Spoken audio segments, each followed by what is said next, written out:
What's going on, guys? This is Rob, and if you're interested in seeing more videos like this where I break down trailers and analyze things from television shows based on comic books, then be sure to check out my second channel, Rob Explains, and you'll find videos just like this over there. So here's a question. What are my thoughts on the teaser trailer for Civil War? Well, in this video, we're going to find out. So the first part of the trailer does a pretty good job of building up suspense for Civil War by returning Bucky Barnes to the landscape of the Marvel Cinematic Universe. Now what's cool about this is that Marvel's moving into new territory here.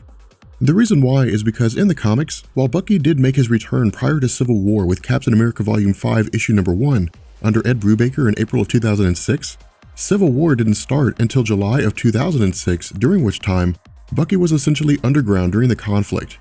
The only appearance he made that had anything to do with Civil War was following the event's conclusion and the death of Steve Rogers, which led to Bucky undertaking the mantle in Steve's honor.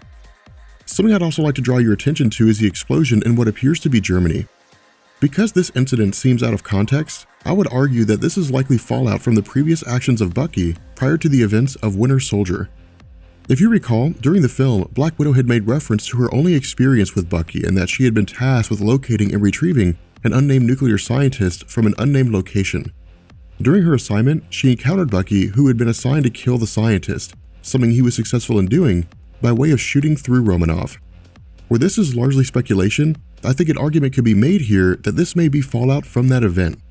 Regardless of their motives, the police in Germany seem to have been tracking Bucky and finally caught up to him, something we notice when Bucky fights off several of the Polizei, which is German for police, and makes his escape.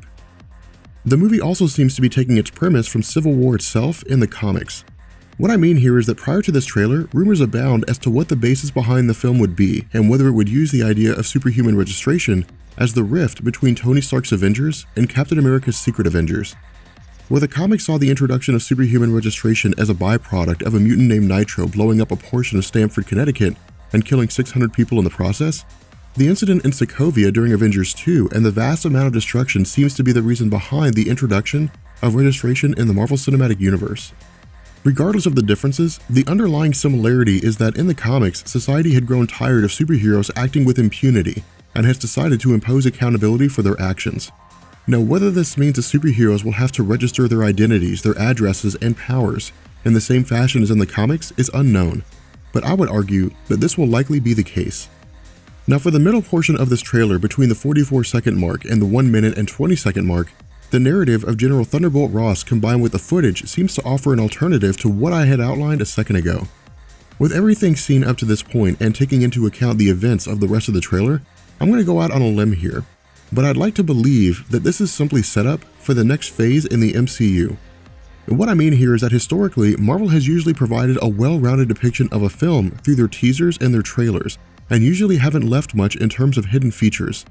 Assuming this trailer follows the same pattern, I would surmise that Captain America Civil War won't encompass the entire event in a single movie and instead will lead into Civil War acting as the next phase of the MCU.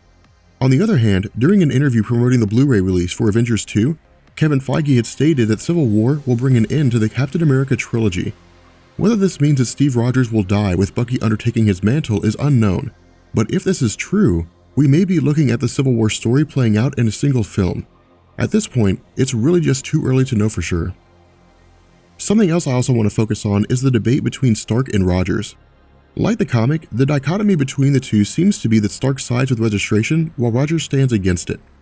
As a character who constantly harps on freedom, especially during Captain America 2 and the now famous "This isn't freedom, this is fear" line, the disagreement between the two is essentially a page out of the comics.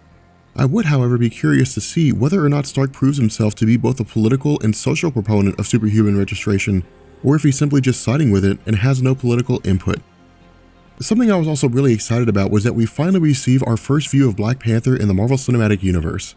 Now, I'm operating under the assumption that some kind of backstory will be presented here, and that up to this point, aside from the introduction of Vibranium during Captain America 1 and the nation of Wakanda during Avengers 2, there has never been any indication that Black Panther has had any contact with any of the heroes so far.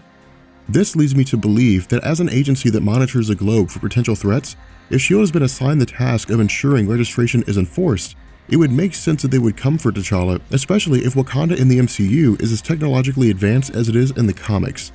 On the other hand, it could just be that Black Panther's a turncoat, and that at some point over the course of the movie, he turns against Tony Stark and decides to fight on the side of Steve Rogers. What's also cool is that we get to see a chase between Black Panther and Captain America in a tunnel. Now, the speed at which Black Panther is running and the fact that he seems to be able to stay ahead of Rogers indicates that T'Challa won't simply exist as a political figure among the Wakandans and instead will likely have the actual powers of enhanced strength, speed, durability, and senses as provided to him by the Panther God.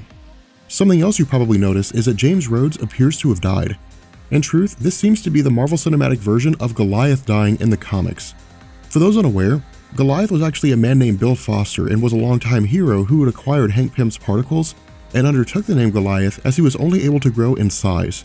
Where Bill Foster had been killed by a clone version of Thor who was half machine and whose programming had gone awry, in this instance, we don't know if James Rhodes is actually dead, and if he is, who it is that killed him.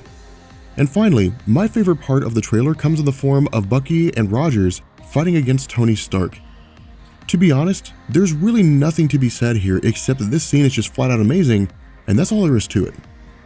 With that being said, we're going to bring this video to an end, and let me know down in the comments section whose side are you on, Captain America or Iron Man? And I will catch you guys later. Peace.